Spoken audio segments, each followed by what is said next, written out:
Electrical easy में आपका फिर से स्वागत है। आज मैं बात करने वाला हूँ विद्युत रासायनिक प्रभाव के बारे में। आइए शुरुआत करते हैं। देखिए, विद्युत रासायनिक प्रभाव की क्रिया में हम लोग देखते हैं कि किसी रासायनिक घोल से जब विद्युत धारा को प्रवाहित किया जाए तो उस कंडीशन में क्या घटनाएं घटित होती हैं। ठीक है, तो इनको शुरुआत करने से पहले कुछ प्रैक्टिकल की तरह उपयोग करने के लिए एक प्रोसेस को अपनाया गया है और उनके कुछ बिंदुओं को हम लोग जानेंगे। ठीक है, देखिए, एक पात्र लिया गया है, उसमें घोल रखा गया है। ये घोल में एक रासायनिक घोल है और उस घोल में हम लोग क्या करते हैं, दो छड़ को डाल देते हैं। ठीक है, दो छड़ को डाल देते हैं, उसके बाद उसमें सप्लाई देते हैं। तो हम इस प्रकार से वैद्युतिक रासायनिक क्रियाओं को कराते हैं डीसी सप्लाई देके। चलिए आपको शुरुआत से बताते हैं थोड़ा सा संक्षिप्त रूप में। देखिए, पहला तो ये छड़ जो हैं, ये छड़, दो छड़ जो हैं, ये कहलाते हैं इलेक्ट्रोड। इलेक्ट्रोड कहलाते हैं, धात्विक छड़ होते हैं ये धात्विक छड़ में एक एनोड का काम करता है, एक कैथोड का काम करता है। अब कैसे कहें तो देखिए, जब करंट जो है जिस इलेक्ट्रोड से विलयन घोल की तरफ प्रवेश करेगा तो वो कैथोड कहलाएगा, और जहाँ से करंट जिस छड़ से बाहर की ओर निकलेगा, विलयन से बाहर की ओर निकलेगा, तो वो एनोड कहलाएगा। अब बात होता है इलेक्ट्रोलाइट, जिस घोल की मैं बात कर रहा हूँ। तो इलेक्ट्रोलाइट जो होता है, ये घोल जो होता है, उसको बनाने की कुछ प्रक्रियाएं होती हैं, बात करते हैं। देखिए, इलेक्ट्रोलाइट घोल जो होता है उसको क्या कहता है, उसमें हम अम्लीय और अकार्बनिक विलयन जो होता है, ठीक है, ये अम्लीय अकार्बनिक विलयन होता है। ये बनता कैसे है, इसको समझने के लिए समझिए। देखिए क्या किया जाता है, जब हम एसिड को लेते हैं, जैसे H2SO4 को लिया गया, यहाँ पे एक शुद्ध वाटर रखा है, डिस्टिल वाटर है, उसमें क्या किया गया, H2SO4 जिसे तमनु अम्ल भी कहते हैं, उसको जो हम पानी में अशुद्ध जल में मिलाते हैं, अम्ल और जल को मिलाते हैं एक रेशियो में, एक निश्चित रेशियो में, तो ये देखिए क्या होता है, ये H2SO4 इस जल में मिलने के बाद टूट जाता है। जिस तरह हम क्या नींबू को डालते हैं दूध में तो फट जाता है, टुकड़ा टुकड़ा खसक जाता है ना, पानी और छाली अलग हो जाता है। उसी प्रकार से जब H2SO4 को अशुद्ध जल में मिलाते हैं तो क्या होता है, ये इसका हाइड्रोजन और सल्फर जो होता है वो अलग हो जाता है। अब यहाँ देखिए, हाइड्रोजन हो गया अलग और सल्फेट हो गया अलग।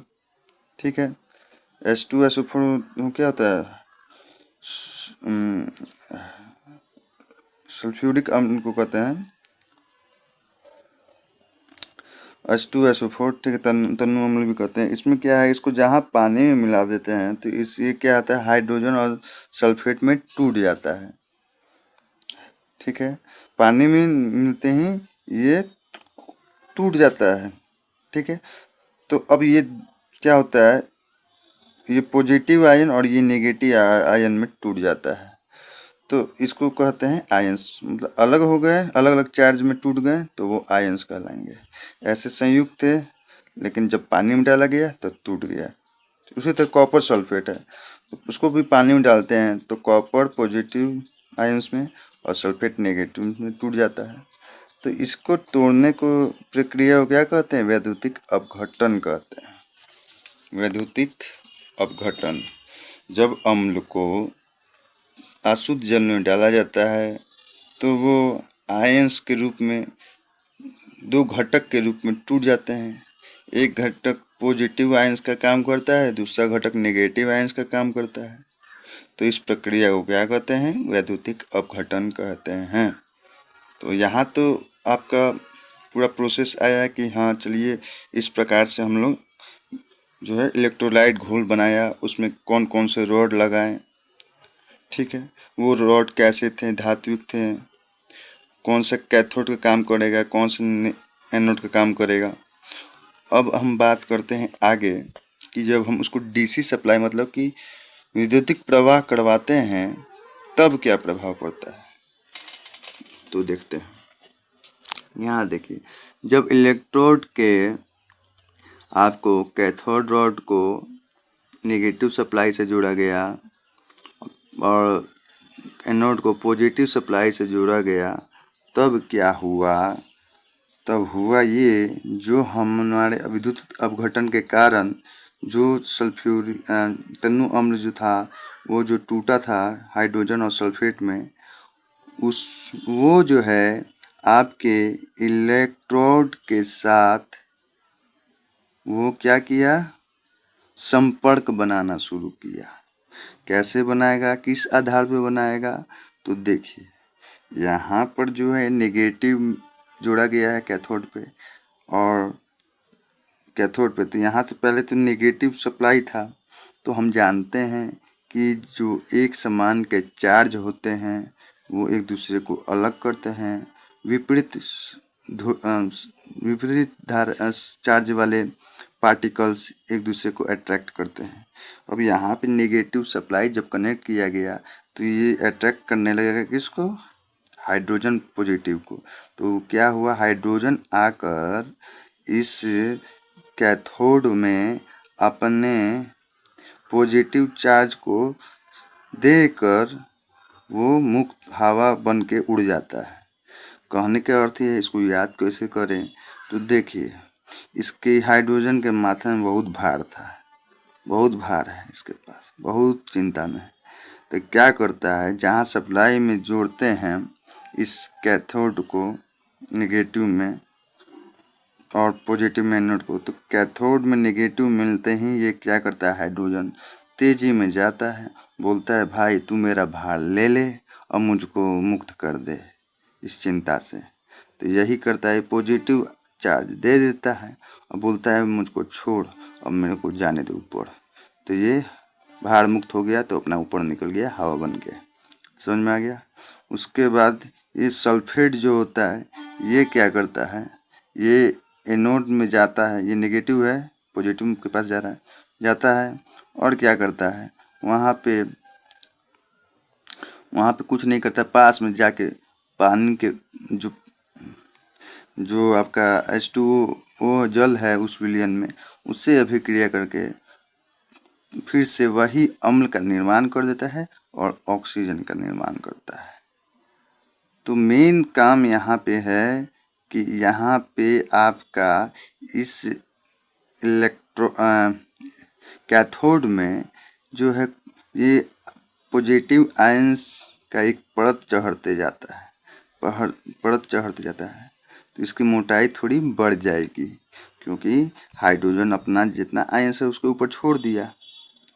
तो यहाँ पे मेन काम तो यहाँ हुआ इस कैथोड में, ठीक है। तो यहाँ पे ये जो अब आपके इस कैथोड की परत के ऊपर एक नया लेयर बन गया। तो इस लेयर का उपयोग जो होता है, हमें आगे बहुत से इस प्रोसेस का उपयोग करके बहुत से कार्यों में आपको आवश्यकता पड़ती है। इसको आगे हम जानेंगे, ठीक है। अब बात होता है कि यहाँ पे जो आयन, पॉजिटिव आयन एकत्र हो गए, चार्ज पॉजिटिव एकत्र हो गए, आयंस तो 2He था, अब चार्ज पॉजिटिव एकत्र हुआ, वो कितना कलेक्ट होगा। तो फराडे जी ने कुछ नियम बनाए हैं, वो बताते हैं कि m directly proportional to IT। m क्या है कि इस इलेक्ट्रोड इस कैथोड के ऊपर जो लेयर बन रहे हैं उस चार्ज के, पॉजिटिव के, उनका मात्रा, उनका द्रव्यमान जो है वो m रिप्रेजेंट कर रहा है, जो कि ग्राम में है। वो डायरेक्टली प्रोपोर्शनल क्या है, करेंट एम्पेयर में इनटू टाइम सेकेंड में। मतलब कि सेकेंड और करेंट दोनों, मतलब समय और विद्युत धारा दोनों के समानुपाती होता है आपका जो इसमें ये बन रहा है। सपोज कीजिए इसमें से हम 5 एम्पेयर करंट जो है 10 सेकेंड तक गुजारते हैं, तो उस हिसाब से यहाँ पे आपको ये पॉजिटिव चार्ज जमा होते जाएंगे। ठीक है, तो वही कह रहा है कि द्रव्यमान जो जमा हो रहा है कैथोड पे वो डायरेक्टली प्रोपोर्शनल टू होता है क्या, करेंट और समय के। ठीक है, फिर दूसरा नियम क्या कहता है कि दूसरा नियम कहता है कि जो मास, जो द्रव्यमान जमा हो रहा है आयंस का कैथोड पे, वो जो है डायरेक्टली प्रोपोर्शनल कहिए बराबर है, या m जो है डायरेक्टली प्रोपोर्शनल कह सकते हैं। हाँ, आपको इस z के, z क्या है, विद्युत रासायनिक तुल्यांक। और विद्युत रासायनिक तुल्यांक क्या है समझिए कि जब हम एक कूलम चार्ज को जब हम प्रवाहित करते हैं आपको कैथोड के थ्रू, तो उस कैथोड में कितनी द्रव्यमान में आपका जो है वो चार्ज जमा हो रहा है, उस आयन के चार्ज जमा हो रहे हैं, वो दर्शाता है जेड। तो क्या हुआ, तो कहने का अर्थ ये है कि जेड जो है किसी भी आयंस के अंदर का, आयंस का वो रासायनिक गुण है जिसके कारण वो करेंट के साथ साथ अच्छी तरह से प्रभाव दिखाते हुए कैथोड पे अपनी अधिक से अधिक मात्रा को जमा करे, यही होता है। तो अगर एक कूलम से हमको 5 ग्राम यहाँ पे जमा हो रहा है एक उसके द्वारा, आपको आयंस के द्वारा। ठीक है, और वही जो है आपको जो है किसी दूसरे तत्व का जो है 1 कूलम दें और वो 25 ग्राम जमा कर रहा है, तो इसका अर्थ है कि उसका नए वाले का जेड का मान अच्छा होगा। तो कम से कम करंट में अधिक से अधिक, कम से कम चार्ज में अधिक से अधिक आपको द्रव्यमान जमा हो, वो उसके लिए हम कहेंगे उतना ही अच्छा विद्युत रासायनिक तुल्यांक है। ठीक है, तो इस प्रकार से आपका मास जो जमा हो रहा है कैथोड पे वो आपको डायरेक्टली प्रोपोर्शनल होता है विद्युत रासायनिक तुल्यांक के। तो समझ गए हैं आप लोग कि विद्युत रासायनिक तुल्यांक क्या होता है, कि कम से कम चार्ज में अधिक से अधिक कितना द्रव्यमान जमा हो सकता है। ठीक है, उसके वही कह रहा है कि m directly proportional to z। तो इसका अर्थ ये है कि आपका जो है कोई पदार्थ तत्व जो कम से कम चार्ज में अधिक से अधिक जो है अपने जो चार्ज को कैथोड पे छोड़ दे, वो उतना ही अच्छा विद्युत रासायनिक तुल्यांक वाला होता है। समझ में आया? तो इस प्रकार से आपका विद्युत रासायनिक प्रभाव के बारे में हम लोग डिस्कस किए।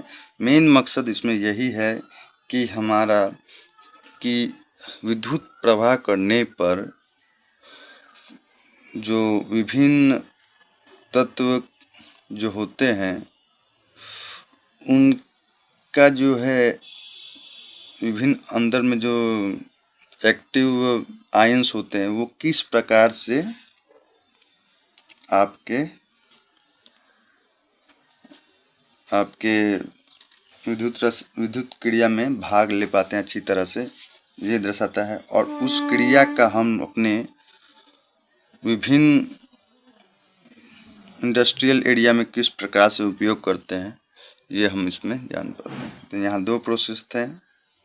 पहला तो इलेक्ट्रोलाइट बनाना, फिर इलेक्ट्रोलाइट के द्वारा जो मुक्त आयंस जो हुए हैं उनका जो है हम छड़ से, एनोड से और कैथोड से रिएक्शन करवाना। दो प्रोसेस है यहाँ, सबको एक साथ इन्वॉल्वमेंट कीजिए जिससे कि कंफ्यूजन ना हो। दो पार्ट में बांटिए। पहला तो इलेक्ट्रोलाइट तैयार करना और विद्युतीय अपघटन कराना, उसके द्वारा जो बना आयंस बना, अब उस आयंस का जो है हम विद्युत धारा से अभिक्रिया कराएंगे। विद्युत धारा से अभिक्रिया कराते हैं, उसके बाद हम देखते हैं कि कितने द्रव्यमान जो है कैथोड में छोड़ा गया है। वही जो छोड़ा गया होता है वही मेन हमारे काम आता है। ठीक है, इस प्रकार से आपका विद्युत रासायनिक प्रभाव जो है इसको हम जानते हैं। आगे बहुत सी ऐसी घटनाएं मिलेंगी जिनमें इसका उपयोग किया जाता है। आप लोगों का वीडियो देखने के लिए बहुत बहुत धन्यवाद।